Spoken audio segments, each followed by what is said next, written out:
Abra comigo a sua Bíblia, por favor, em Atos dos Apóstolos, capítulo de número 17. Atos dos Apóstolos,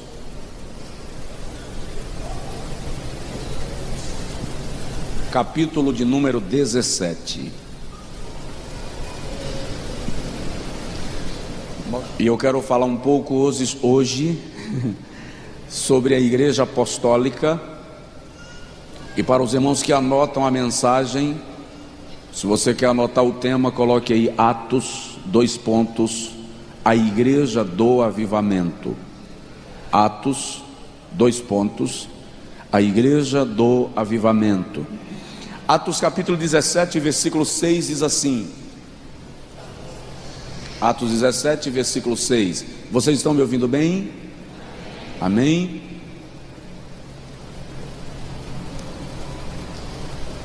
E não os achando, trouxeram Jason e alguns irmãos à presença dos magistrados da cidade, clamando: estes que têm alvoroçado o mundo chegaram também aqui.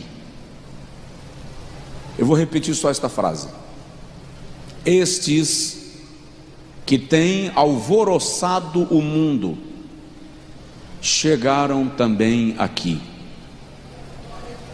Eu vou ler só mais uma vez: estes que têm alvoroçado o mundo chegaram também aqui. Faz assim e diga comigo: estes que têm alvoroçado o mundo chegaram também aqui.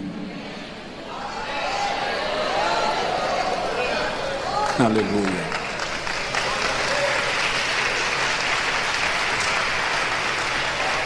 Talvez você não tenha entendido a grandeza desta frase. Vou lhe dar apenas um facho de luz para você entender melhor. Paulo e Silas estão chegando em Tessalônica, estão vindo de Filipos, onde foram presos, torturados, chicoteados. Detalhe: presos no porão do cárcere de Filipos. Se você quer saber o que é o porão do cárcere de Filipos, era o lugar onde caíam os dejetos da prisão. Paulo e Silas estavam lá, presos a tronco. E Paulo olha para Silas, Silas olha para Paulo e diz um para o outro: faz o seguinte, você canta e eu oro. A maioria de nós já estaria reclamando muito com Deus por deixar a gente ser preso, quando na verdade eu estou pregando é a tua palavra. Paulo e Silas resolvem cantar e orar. E quando eles cantam e oram, esse episódio é muito conhecido. A Bíblia diz que o cárcere se moveu, estremeceu. O Senhor enviou um anjo e deu uma balançada na estrutura do cárcere, e as prisões, não apenas de Paulo e Silas, foram abertas, mas a prisão de todos. A prisão de quem? De todos. Presta atenção: quando Deus operar um milagre de libertação na sua vida e na sua casa, você não vai ser o único alcançado. Os que estão perto de você também serão alcançados por esse milagre. Isso é avivamento. Quando eles são soltos, o carcereiro vem tentando cometer suicídio por desespero, porque a lei romana estabelecia que o carcereiro era responsável pela vida do preso. Se o preso fugisse ou se o preso morresse de maneira inexplicável, o carcereiro pagava com a própria vida. Por isso que ele resolve exterminar a própria vida, porque ele sabe que ele vai ser punido por Roma. E Paulo grita: não te faças nenhum mal, porque todos aqui estamos. O carcereiro se converte e é batizado no mesmo capítulo, ele e toda a sua casa. Porque aí vem Paulo e diz assim: crê no Senhor Jesus Cristo e serás salvo tu e a tua casa. Outra vez provoca o irmão do seu lado e diz para ele: a salvação vai invadir a tua casa. Vai invadir a tua casa. Quando Paulo e Silas saem de Filipos, eles vão para Tessalônica, e Tessalônica era uma importante cidade da Ásia Menor, hoje chamada de Salônica. Era um centro comercial, a cidade de Tessalônica. Em Tessalônica havia um tribunal e juízes, portanto uma cidade importante da época. E quando Paulo e Silas chegam em Tessalônica e eles começam a pregar o evangelho, a multidão começa a crer e a se converter. Mas os inimigos do cristianismo, assustados, resolveram criar uma turba, uma movimentação contra Paulo e contra Silas. E Paulo e Silas estavam hospedados na casa de um irmão novo convertido, chamado Jason. E invadiram a casa de Jason para retirarem a Paulo e a Silas e levá-los ao tribunal. Só que Paulo e Silas não estavam naquela hora na casa de Jason, e por isso levaram o dono da casa. Por quê? Porque, segundo a lei romana, o indivíduo que hospedava alguém que estava sob julgamento, acusação ou perseguição, respondia pelo crime dele se ele não fosse encontrado. Então levaram a Jason. E quando chegam diante do tribunal da cidade, quando chegam diante dos magistrados, qual é a acusação? A acusação é a seguinte: estes homens estão alvoroçando o mundo e agora chegaram também aqui. Em algumas versões a expressão alvoroçar é substituída pelo termo transtornar. Esses homens que estão transtornando o mundo chegaram também aqui. Literalmente, alvoroçar aqui é causar desordem, causar barulho, causar movimento. A expressão, se tomada ao pé da letra, presta atenção nisso, a expressão se tomada ao pé da letra significa virar de cabeça para baixo, mudar a ordem das coisas. Então a expressão é: esses homens que estão virando o mundo de cabeça para baixo chegaram também aqui. Essa expressão é muito forte e a igreja moderna não compreende isso. Presta atenção, a igreja foi chamada para transtornar, ela foi chamada para mudar a ordem das coisas. Onde a igreja chega, o mundo precisa ser virado de cabeça para baixo. O que eu estou dizendo? Eu estou dizendo que o sistema mundano precisa tropeçar no evangelho que a igreja prega. Eu estou dizendo que o sistema mundano precisa ser confrontado pelo evangelho que a igreja prega. Eu estou dizendo que uma igreja não pode se sentir igreja se ela não influencia. Eu vou mais além e talvez eu seja um pouco ousado. A igreja não pode se considerar igreja se ela não impacta. A igreja não pode ser considerada igreja se ela não chama atenção. A igreja não pode ser considerada igreja se ela não provoca. A igreja não pode ser considerada igreja se Satanás está confortável com ela. A igreja não pode ser considerada igreja se os principados aplaudem os seus movimentos.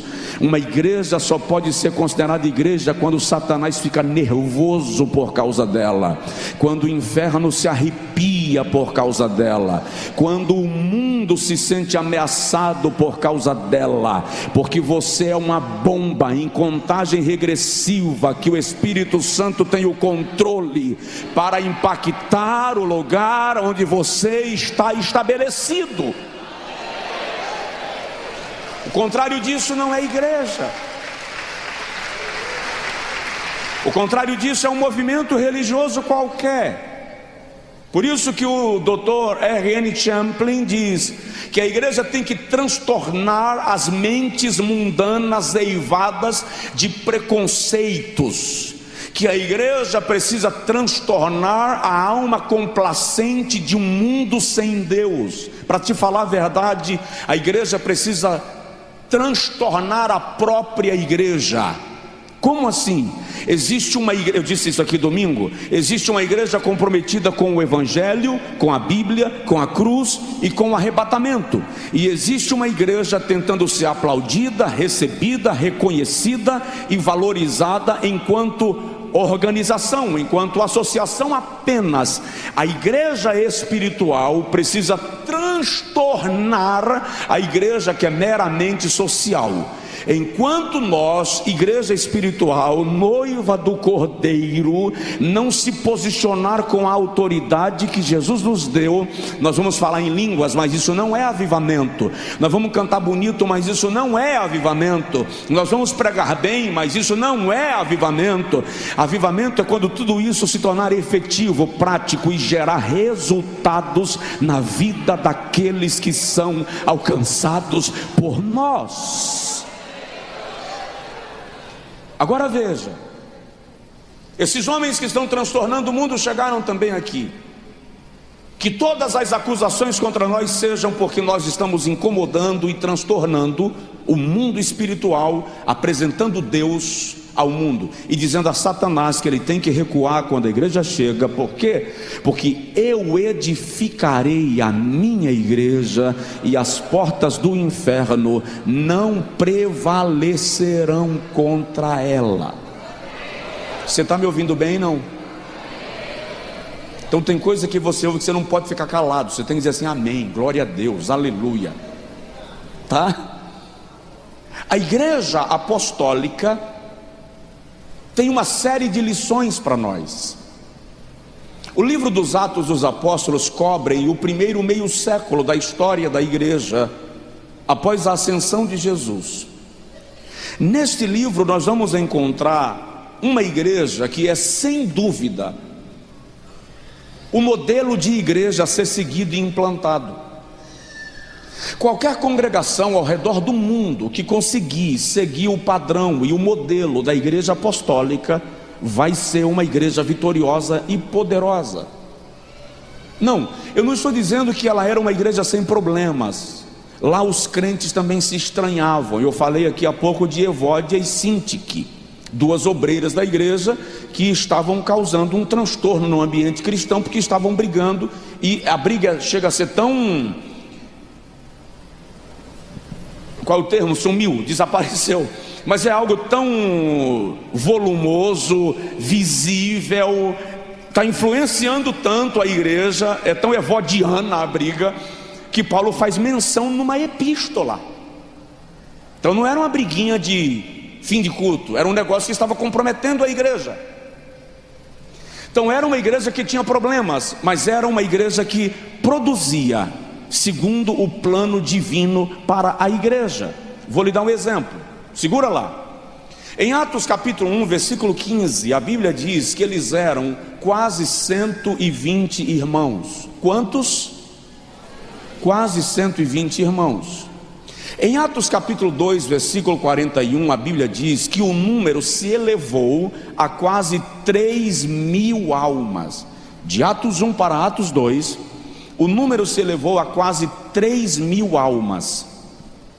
Em Atos capítulo de número 4, versículo de número 4 e 5, a Bíblia diz que o número já era de quase 5.000 irmãos.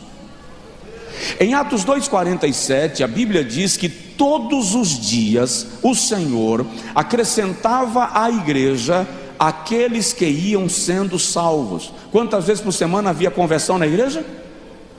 Todos os dias. Diga comigo, todos os dias. Todos os dias.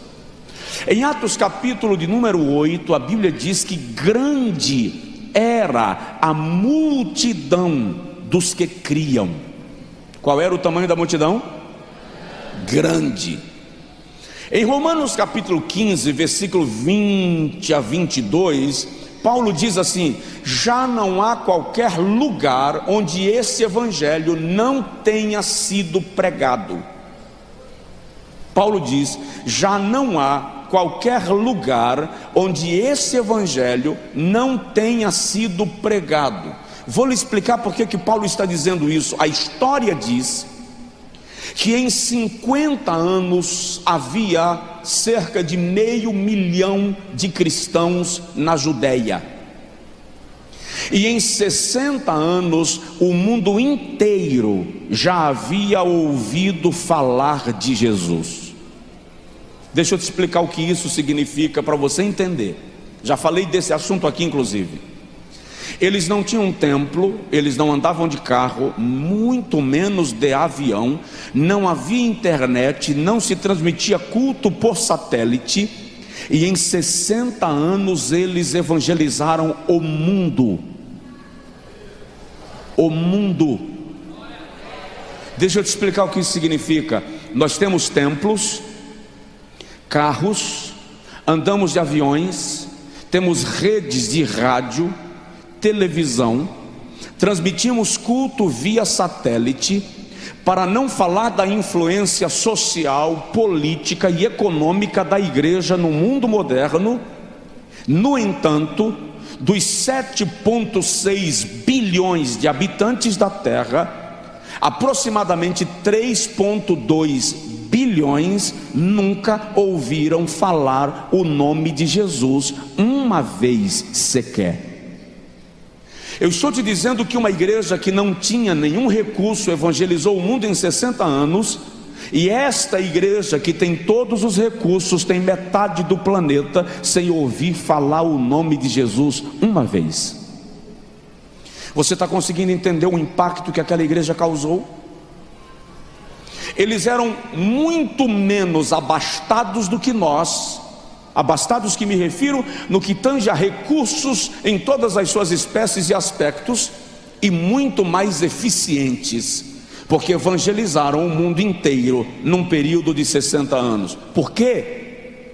Entre outras razões, eles tinham a consciência da iminência da vinda de Jesus, e o mundo tinha que ser evangelizado, portanto, antes que Jesus voltasse. A pergunta que eu quero trazer, com algumas respostas que são eles que vão nos dar, qual era o segredo da igreja apostólica? Qual era a marca do avivamento da igreja apostólica? Porque nós, pentecostais, e olha para mim, bem nos meus olhos, eu sou pentecostal, estou dizendo isso para você não ter dúvida. Eu creio nos dons espirituais, estou dizendo isso para você não ter dúvida. Mas para nós pentecostais, avivamento é o movimento de um culto fervoroso. Para nós, avivamento são as variedades de línguas, e tudo isso é muito bonito, aleluia. Mas à luz da Bíblia, o que esses irmãos vão nos ensinar é um show de avivamento, é um show de pentecostalismo, é um show de poder espiritual para a nossa vida. Como eles conseguiram evangelizar o mundo em 60 anos? Vamos observar isso muito rapidamente. Em primeiro lugar, o avivamento da igreja apostólica levou-os a terem a mesma comunhão. Diga comigo, comunhão. Eles tinham comunhão. Presta atenção nisto. Avivamento que não resolve as briguinhas internas, as picuinhas internas, as disputas de departamentos, de líderes, de pessoas, não é avivamento, é apenas carruagem de vaidade dentro da igreja. Eles tinham a mesma comunhão. Em Atos dos Apóstolos, capítulo de número 1, versículo de número 14, nós vamos ler a seguinte expressão acerca deles: todos perseveravam unanimemente. Diga comigo, unanimemente. Repete, a palavra é difícil, você gaguejou, vamos juntos? Unanimemente. Eles perseveravam unanimemente. Atos 2,42 diz assim: e perseveravam na doutrina dos apóstolos, na comunhão. O segredo daqueles irmãos é que eles permaneciam em comunhão. Atos 2,44 diz assim: e todos os que criam estavam juntos. Olha só, e todos os que criam estavam o quê? Juntos. O poder daquela igreja estava em unidade, comunhão. Todos os que criam estavam juntos. Eu vou mexer no nosso cascão religioso, porque nós precisamos tirar a casca religiosa. Olha o versículo 47, Atos 2,47. Louvando a Deus e caindo na graça de todo o povo, e todos os dias o Senhor acrescentava à igreja aqueles que se haviam de salvar. Presta atenção que eles louvavam a Deus e caíam na simpatia do povo. Não era um povo antipático, era um povo simpático, ou seja, havia uma comunhão tão poderosa que eles conquistavam os corações daqueles que ouviam falar deles.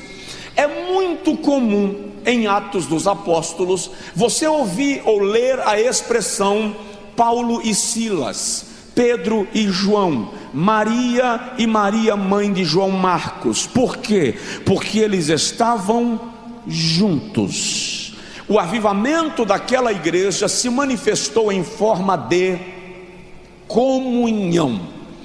Quando nós fazemos da igreja um ambiente hostil, porque eu não vou com a tua cara, porque eu não gosto de você, e eu depois falo línguas estranhas, sapateio, mas estou concorrendo contigo para fazer melhor do que você, para atropelar você, estou te dando de canto de carroceria. Ô queridão, você pode falar língua estranha, até com variedade de dialectos, se não tiver amor, é como símbolo que retine, e como uma lata vazia que faz barulho, mas não tem harmonia.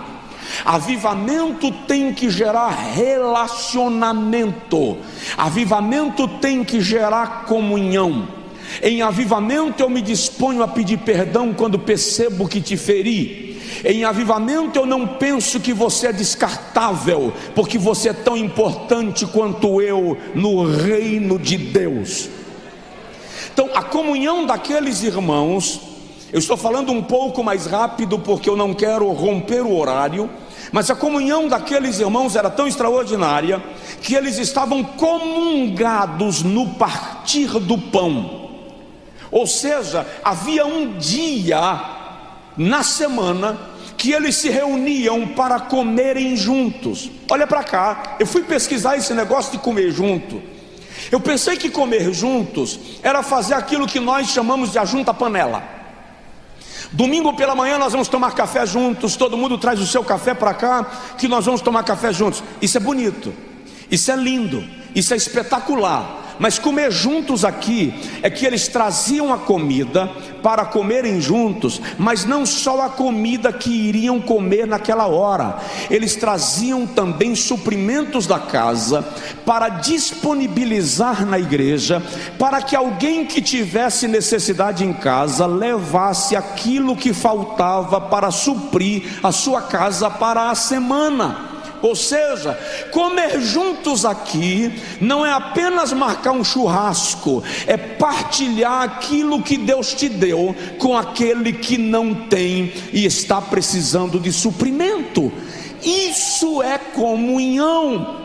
Só que nós nos tornamos tão egoístas que nós até aceitamos trazer o cuscuz com ovo do café da manhã para tomar com aquele irmão, mas temos dificuldade de trazer o quilo do açúcar, o quilo do arroz, o quilo do macarrão para disponibilizar numa mesa. Para quê? Para que aquele irmão que tem açúcar mas não tem macarrão, trouxe o açúcar e levou o macarrão para abastecer e equilibrar a balança. Comunhão é quando as bênçãos que eu recebo transbordam para a sua vida, e as bênçãos que você recebe transbordam para a minha vida, de modo que a balança equilibra. Eu não tenho necessidade, você não tem necessidade, porque nós abençoamos uns aos outros pela comunhão.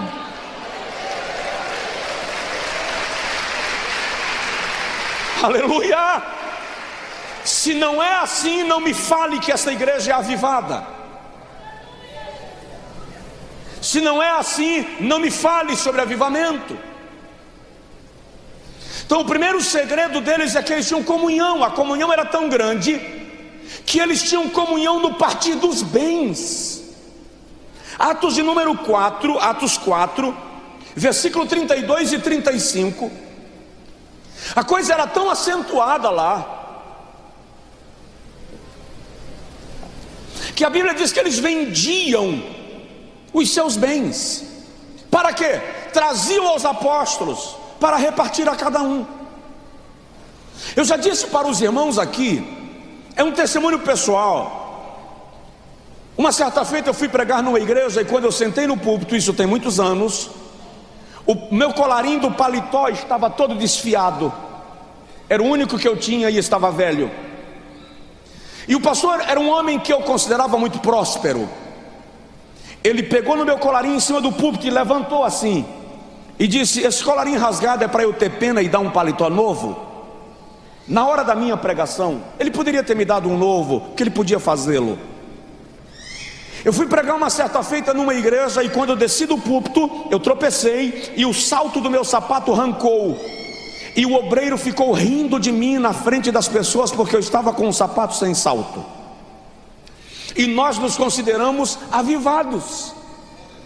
Eu estabeleci para mim uma regra: quando eu chego no guarda-roupa para escolher uma roupa para vestir e eu tenho dúvida da camisa, significa que eu tenho mais do que preciso. Eu faço um cata e trago. Se eu abrir a gaveta e tiver dificuldade de escolher a gravata que eu vou usar, tem mais do que eu preciso. Eu faço um cata e coloco no grupo do ministério, passa na secretaria que tem alguma coisa lá. Por quê? Porque nós precisamos aprender que aquilo que Deus te deu demais não é para criar mofo. Aquilo que Deus te deu além da conta não é para enferrujar. Aquilo que Deus te deu além do que você precisa não é para ressecar e apodrecer, é porque alguém vai precisar, e Deus fez de você o provedor para aquela pessoa no tempo certo.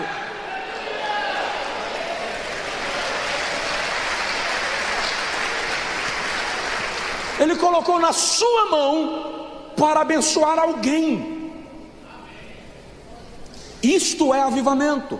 Avivamento que gera comunhão. Dá uma olhada no irmão do seu lado e fala com ele assim: eu tenho comunhão com você. Fala a verdade, diz aí: eu tenho comunhão com você.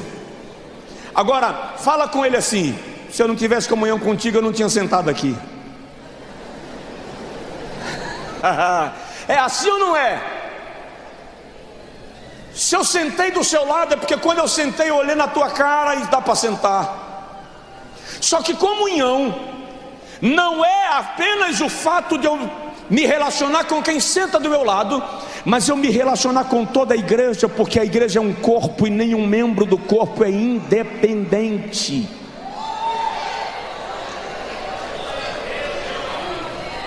Vamos lá. Segundo lugar, qual era o segredo do crescimento extraordinário daquela igreja? Qual é a marca do avivamento daquela igreja? Primeiro, eles tinham a mesma comunhão. Diga comigo: comunhão. Dá um toque aí no irmão do seu lado e fala com ele: conserte toda a pendência que você tem com alguém. Conserte a pendência que você tem com alguém. Conserta, porque Deus tem bênçãos para te dar que Ele não poderá colocar na sua mão enquanto você estiver marcando aquela pessoa. Segundo segredo daquela igreja e daquele avivamento é que eles tinham o mesmo propósito. O foco era o mesmo. Não havia aquele negócio de o pastor dizer uma coisa aqui e ficar uns cabeças de bagre nos corredores falando o contrário. O nome disso é rebeldia. O nome disso é divisão. Quer dividir, filho? Tchau. A porta de saída é serventia da casa. Ter o mesmo propósito significa você entender que a igreja não está disputando para ver quem tem mais força. A igreja está caminhando numa direção específica porque ela tem um alvo, ela tem uma meta, ela vai chegar num lugar. E o propósito da igreja primitiva era apresentar Jesus às pessoas e trazer as pessoas a Jesus. Não havia outro propósito na igreja senão anunciar a Cristo. 1 Coríntios capítulo 2 versículo 1 a 5. Eu gosto muito desse texto. Paulo diz: e eu, irmãos, quando estive entre vós, não vos fiz saber outra coisa senão a Cristo e este crucificado.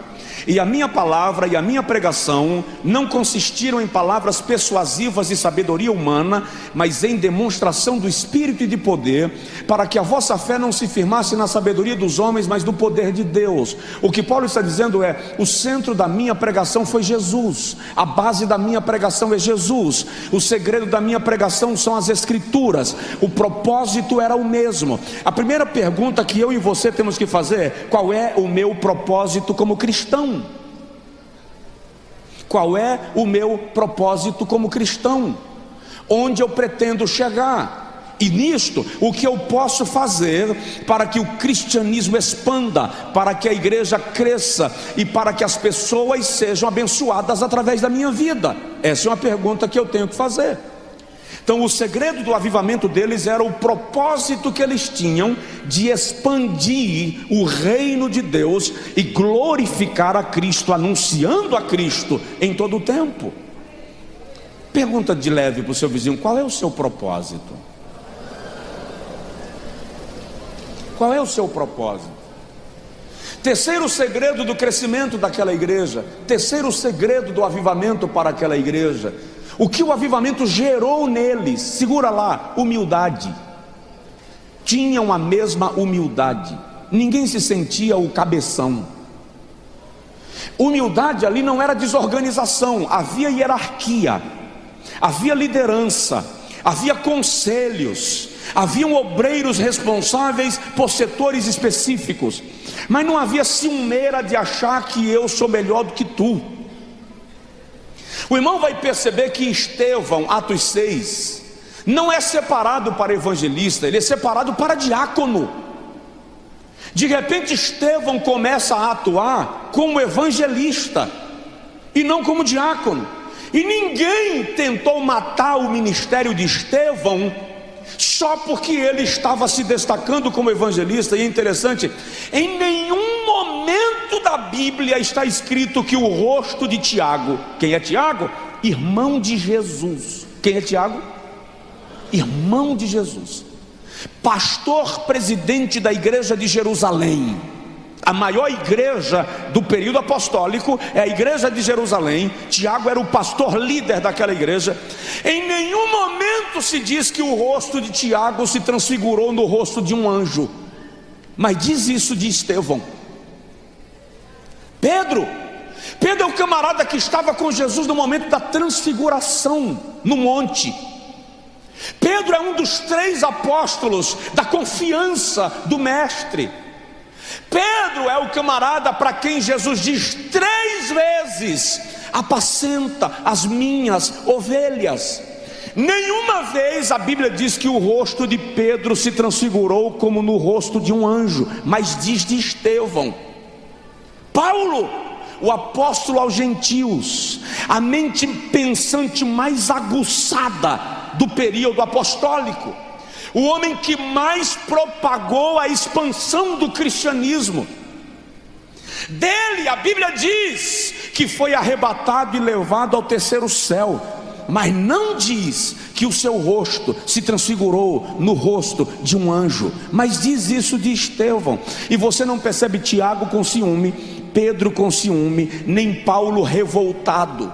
Por que isso? Porque quando nós temos a mesma humildade, nós reconhecemos que se o pastor se transfigurar como no rosto de um anjo, ou se o diácono se transfigurar como no rosto de um anjo, a glória não é nem do pastor nem do diácono, a glória é do Senhor, que está manifestando a sua presença no meio da sua igreja. Isso é avivamento. Eles tinham a mesma humildade. É interessante que a Bíblia cita em Atos capítulo 18, versículo 18, um casal chamado Priscila e Áquila. Priscila e Áquila foram expulsos da Itália pelo imperador, porque o imperador proibiu que os judeus permanecessem em Roma. Em Atos 18, Paulo os reconhece em Corinto, os conhece em Corinto. Eles se tornam amigos e passam a trabalhar juntos. De repente surge na igreja um pregador chamado Apolo, de Alexandria, jovem, intelectual, fervoroso. Nem Paulo sente ciúme e tenta matar o ministério de Apolo, nem Priscila e Áquila ficam revoltados. Pelo contrário, a Bíblia diz que Priscila e Áquila trouxeram Apolo para dentro de casa, a fim de lhes ensinar sobre as Escrituras e o poder do Espírito Santo.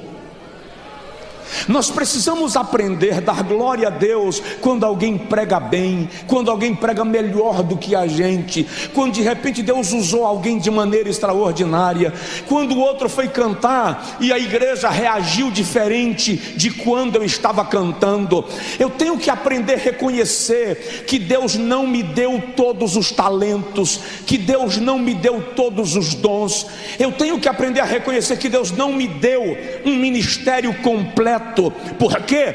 Para eu não ficar besta. Aí Ele colocou um pouco em você, um pouco em você, um pouco em você, um pouco em você e um pouco em mim. Quando esses poucos se unem, aí está composto o mapa, e o nome de Jesus é glorificado.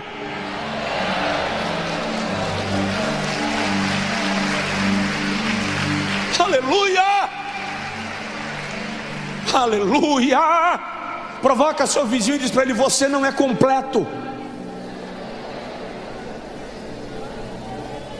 Você não é completo. É por isso que Deus forma equipes. É por isso que Ele levanta parceiros para o ministério. É por isso que Ele levanta companheiros, porque algumas habilidades que Ele deu para outro não deu para mim. E essa semana eu estava conversando com o pastor Silas. Ele disse algo muito interessante. Ele disse assim: tem coisas que Deus deu a você e não deu a mim. Só que quando a gente se relaciona, Deus abre ou libera uma senha que me dá acesso aos tesouros que Ele te deu e não me deu, e Ele te dá acesso aos tesouros que Ele me deu e não te deu. Ou seja, relacionamento não é só para efeito social, é para efeito espiritual. Porque quando eu me relaciono contigo, os milagres que Deus tem para a tua vida também se abrem para a minha vida, e o inverso também é verdadeiro. Aleluia! Humildade. Larga de pensar que somos melhores do que o outro. Larga de pensar que somos mais crentes do que o outro, mais importante do que o outro, mais fervoroso do que o outro, mais santo do que o outro. Alguém chegou para mim esses dias e disse assim: eu posso ser o pastor dessa igreja, porque você é mais fervoroso do que eu, mas eu tenho mais competência do que você. Creia. Aí eu disse assim: fica à vontade, te dou posse na próxima Santa Ceia. Não, pastor, não é assim não. Irmão, eu e você temos que entender: eu serei pastor dessa igreja enquanto Deus quiser. Vai chegar um dia que ele vai dizer: Josué, chegou o tempo, ficou velho demais, eu já levantei o sucessor, eu tenho um propósito específico, a minha igreja vai viver uma etapa específica. Ei, Deus usa quem quer, do jeito que quer, na hora que quer, para o propósito que Ele quer, porque a igreja foi comprada por Jesus.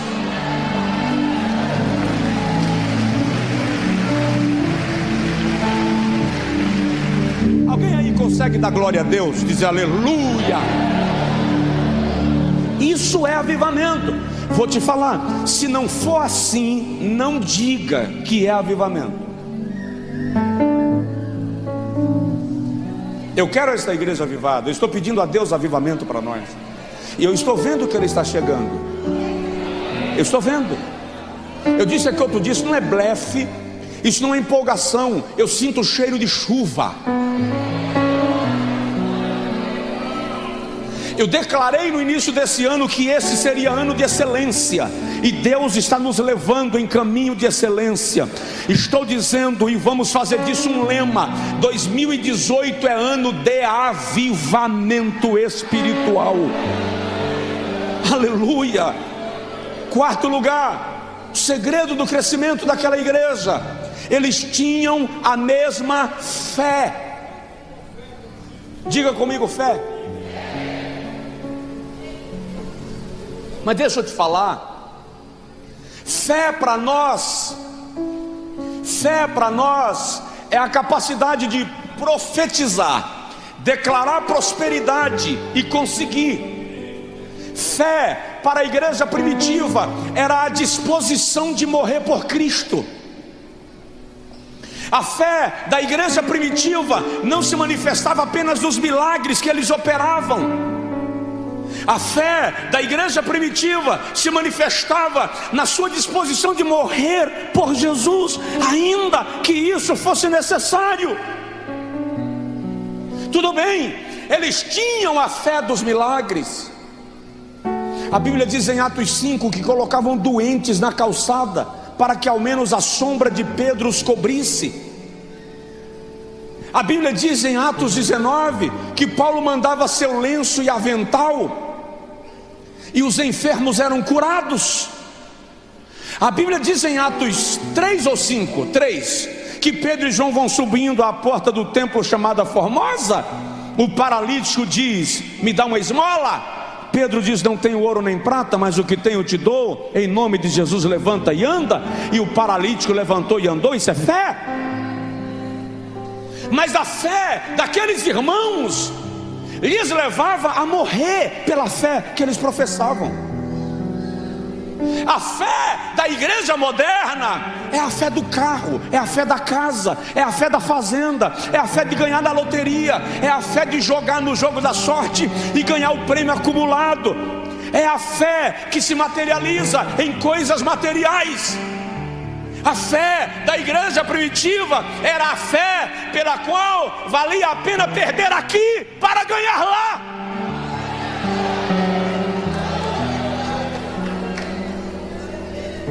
Isso é avivamento. Uma fé que se manifesta com a disposição de passar pelas intempéries. Uma fé que se manifesta com a disposição de enfrentar a oposição do maligno. Uma fé que se revela pela disposição de ser fiel ao evangelho que pregamos. Isso é avivamento.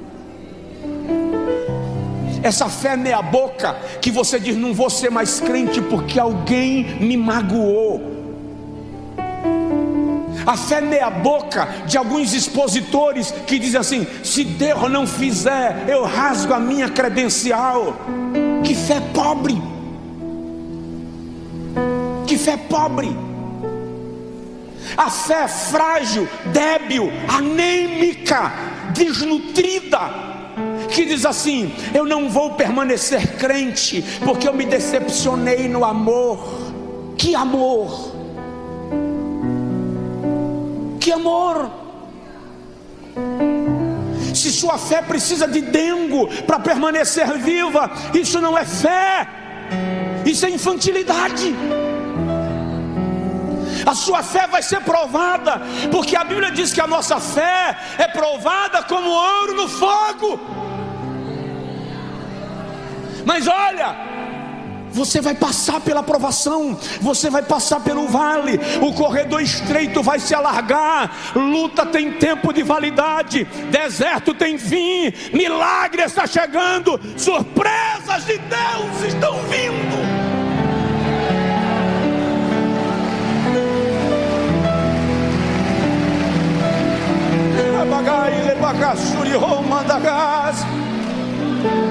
Você pensa que eu prego milagre, fé, porque a minha vida é na sombra, rede e água fresca? Você acha que eu prego provisão porque a conta está cheia? Você acha que eu prego milagres porque todo dia tem um milagre extraordinário na minha vida? Todo dia tem uma taboca, um tabefe, uma luta, um milagre necessário, uma conta para pagar, uma luta para vencer, um leão para matar a tapa, um lobo para afugentar. Eu não estou pregando milagre para você porque eu estou levitando. Eu estou pregando milagre para você porque eu creio no Deus do Evangelho.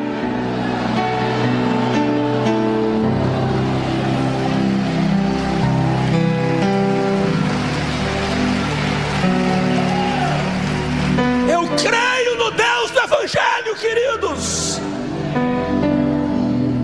O Cristo que eu creio não é o Redentor do rio.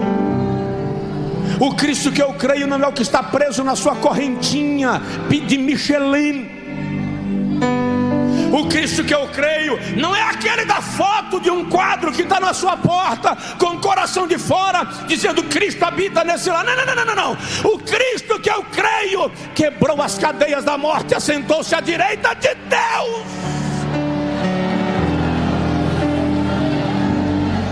Ele vive.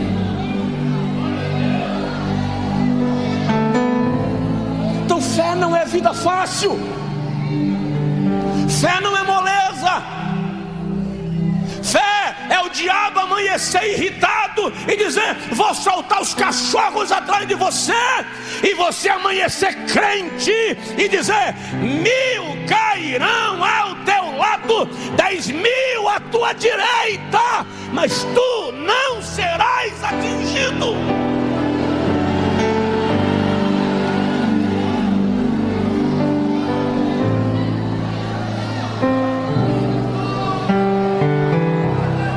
Cariadagas, Suriamova, Suricleiman, Suridiragadagas.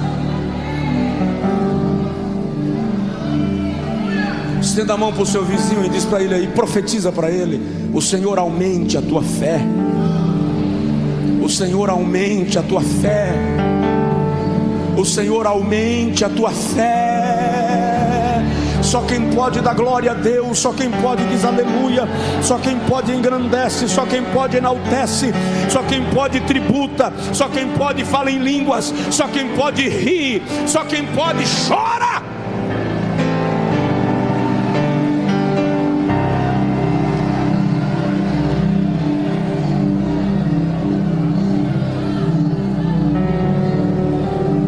Manda gasoria, manda la bagada.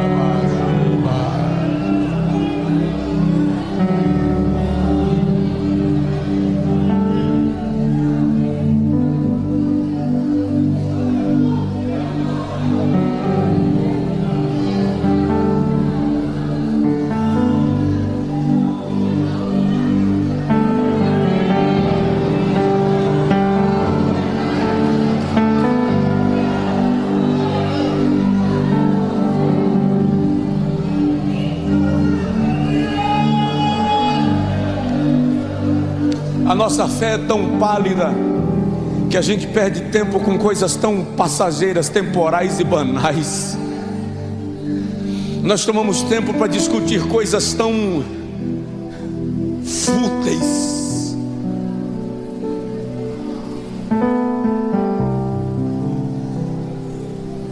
Vamos lá, qual era o segredo daquela igreja?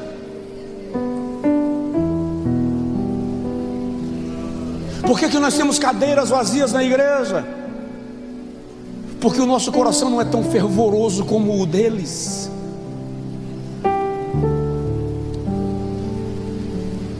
A fé daqueles irmãos lhes levava a anunciar a Cristo o tempo inteiro, ganhar almas o tempo inteiro, expandir o reino o tempo inteiro. Manda eu parar.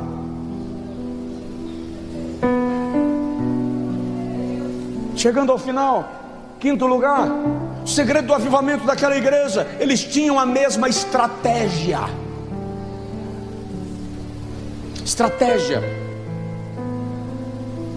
Presta atenção, se o mundo espiritual é territorial, então existe uma estratégia para ser conquistado. Vou repetir: se o mundo espiritual é territorial, então existe uma estratégia para ser conquistado. Feira de Santana precisa ser tomada pelo poder de Deus. Feira de Santana não pode ser conhecida pela violência, pelo latrocínio, pelas drogas, pelos acidentes. Feira de Santana tem que ser conhecida pelo avivamento, e para isso a igreja tem que pensar em estratégia de conquista do território. Não se trata de conquistar simpatizantes, se trata de arrombar as portas do inferno e saquear o inferno, trazendo as almas para o reino de Deus.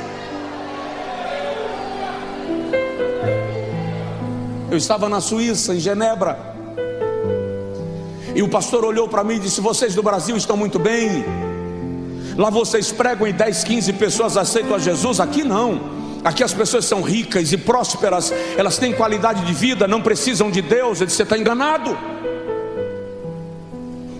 Você tem que descobrir qual é a estratégia de Deus para o país onde você está. Ele riu de mim.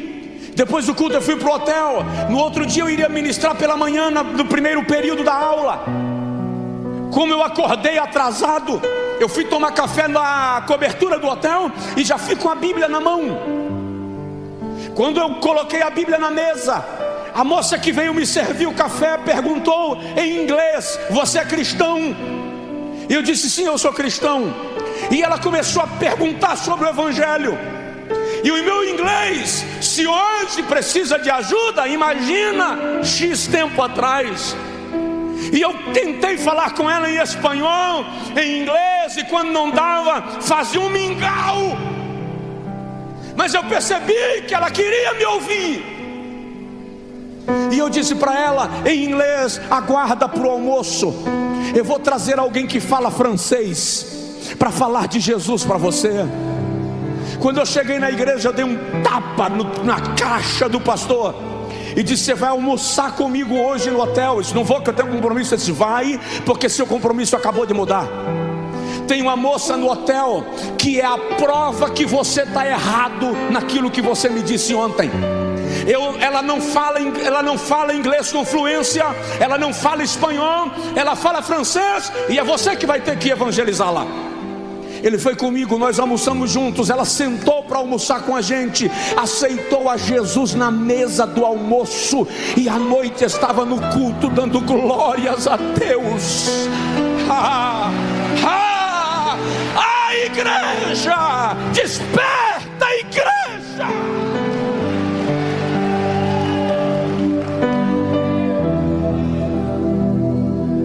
Como é que uma cidade de 700 mil habitantes tem 100 ou 120 mil evangélicos, e a gente pensa que a igreja é grande e Feira de Santana é evangelizada?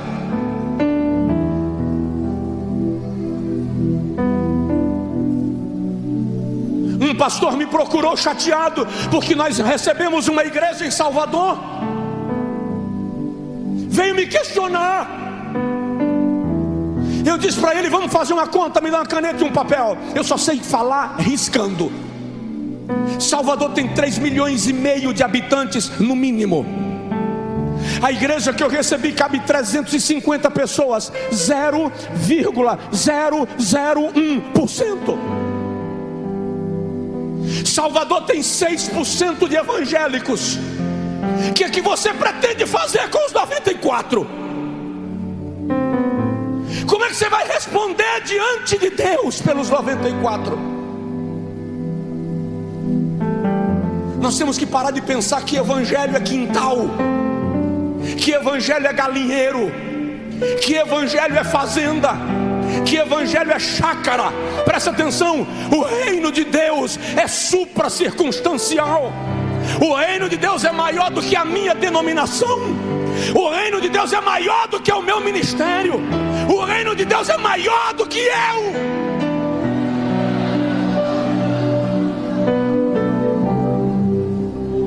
Provoca aí seu vizinho e diz para ele: o reino de Deus é maior do que você.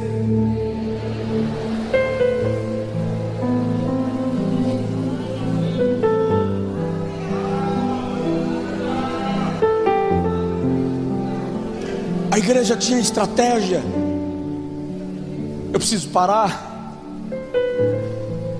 Mas Paulo chega em Atenas e ele precisa evangelizar Atenas. E Paulo não consegue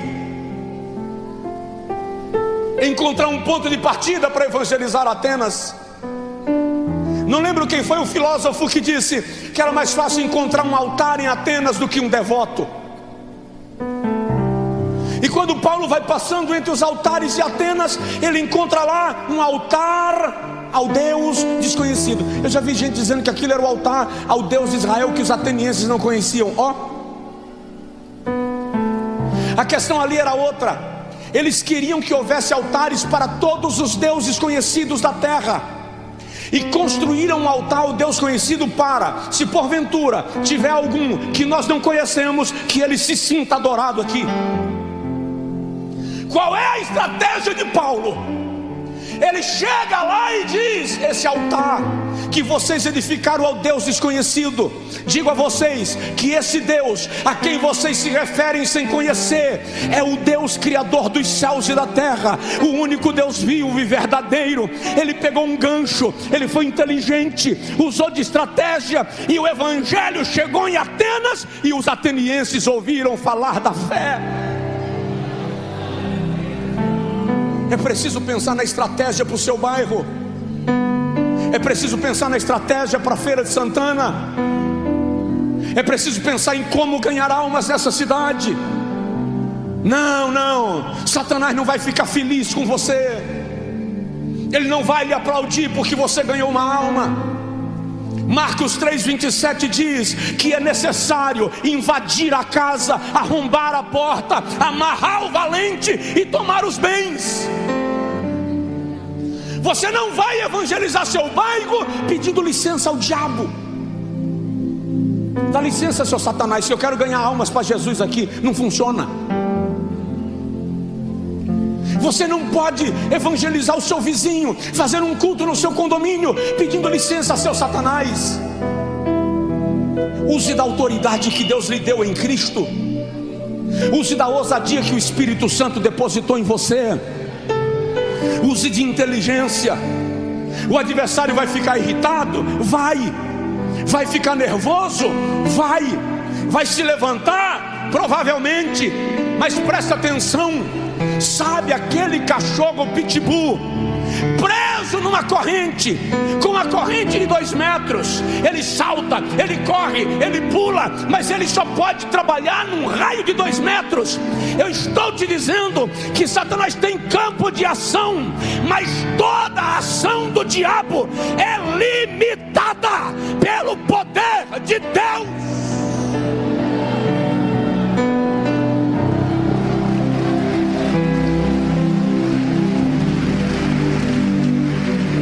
Fica de pé, por favor, eu não vou continuar.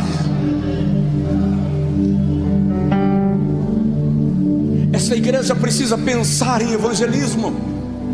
Isso é avivamento. Você que está em casa pela internet, a igreja precisa se mobilizar em Cristo. Alguém está me ouvindo?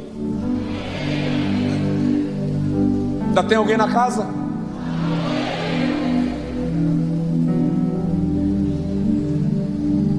Se eu fosse continuar, eu iria falar de mais 2 coisinhas. Eles tinham o mesmo compromisso. Como é que anda seu compromisso com Deus? Como é que anda seu compromisso com Deus? Como é que anda seu compromisso com a igreja? Vou dar só um versículo para a sua meditação. Assembleano gosta dessa expressão. Vou dar um versículo para a sua meditação. Lucas 9:23. Se alguém quiser vir após mim. Eu acho esse o versículo mais desaforado de Jesus. Aqui tem gramáticos, estudiosos de textos, interpretadores de textos. Se a gente fizer uma exegese desse texto, você vai ver que esse versículo se não for o mais, é um dos mais desaforados de Jesus. Porque primeiro ele começa com um se quiser. Mais ou menos assim. Estou forçando ninguém não. Se quiser. Só que a expressão aqui, se quiser, Literalmente é aquele que decidiu de tal forma que não pretenderá voltar atrás. Aponta o dedo com todo respeito, fala com a pessoa assim, ó, dá licença, tá? Aponta o dedo assim bem na testa dela e faz assim: você não tem liberdade de voltar para o lugar de onde você veio.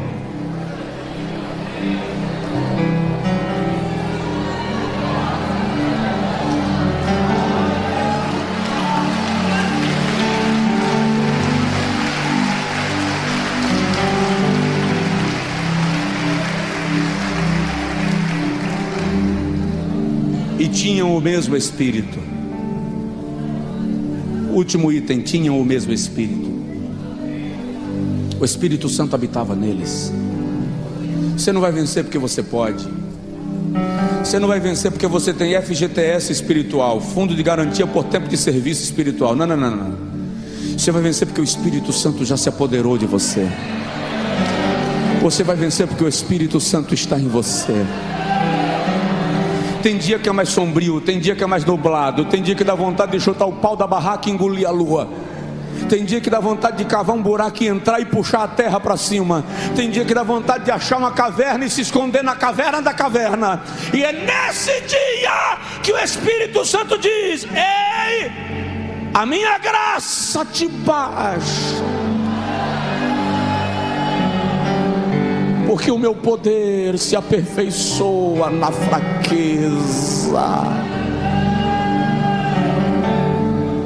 Chora, bacai, chora, mantia, matarada. Só quem recebe essa palavra e vai colocar em prática. Ore um pouquinho agora, 3 minutinhos, e diz para Jesus aí: Senhor, me ajuda a praticar isso.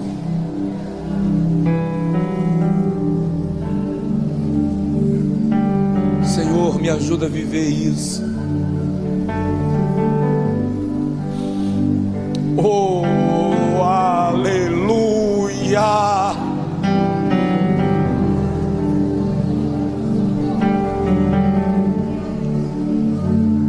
Aleluia.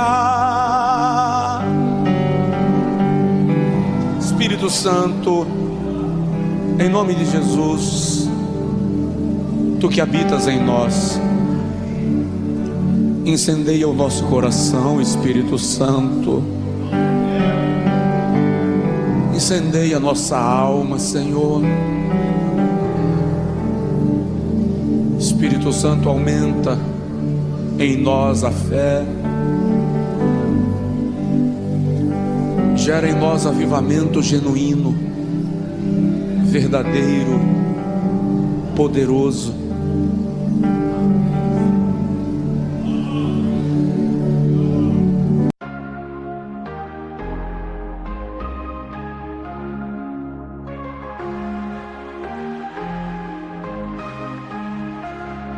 In the silence, I hear your voice.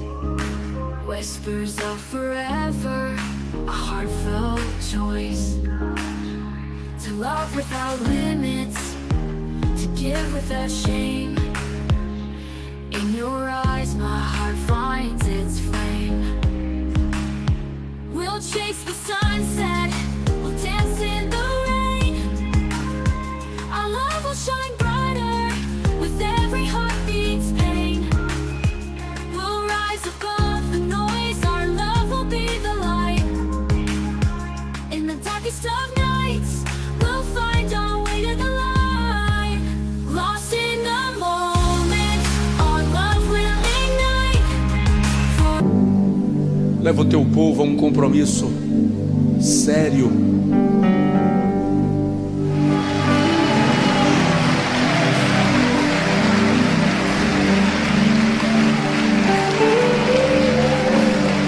Deus é bom, Deus é bom, Deus é bom, Deus é bom, Deus é bom, Deus é bom. Em todo tempo, Deus é bom, Deus é bom, Deus é bom. Se você pode, diga algo ao Senhor do seu coração, do seu coração. Aleluia. Riqueza, riqueza de glória, glória, glória, glória, glória, glória.